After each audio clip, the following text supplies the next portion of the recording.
Som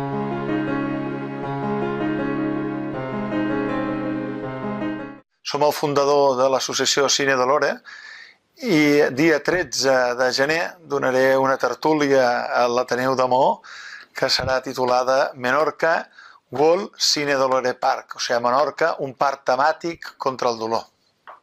I és una associació en la qual fem moltes activitats i dins de les quals entra el tema del Fòrum Mediterrani contra el dolor, entra l'Escola Internacional de Pacients, entra la Gran Gala Cine Dolore, entra l'aperitiu de Nadal que fem per tots els pacients, entra la caravana Cine Dolore, o sigui, fem moltes activitats.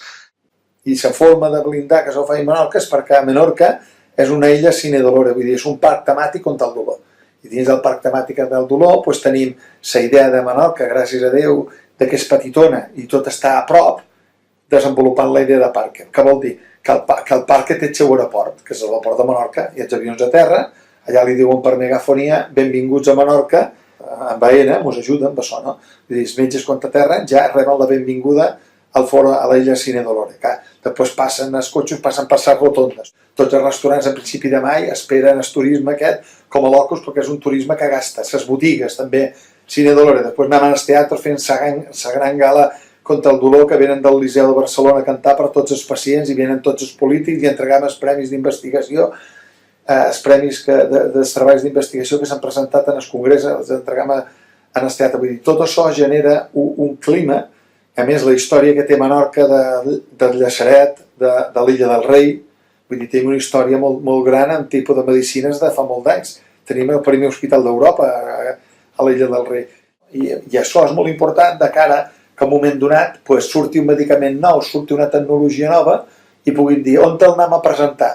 Això és una cosa diferencial. Menorca és una illa Cine Dolore, és una illa amb cultura contra el dolor per la història que té relacionada al món de la medicina i el dolor i intentant fer activitats que el que fan és fer visible lo invisible, no? Perquè el dolor té això que no es veu i no es pot medir. Com lluitar contra una cosa invisible?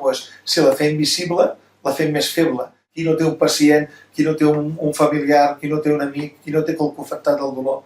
És una epidèmia silenciosa el dolor. El que passa que quan no es veu i no es pot medir, no sabem que hi ha gent de vora nosaltres que està patint dolor i això és el que ens permet cada any a Menorca fer el Fòrum Mediterrani contra el dolor, que al final és el que tothom vol, no? Tenir bona qualitat de vida.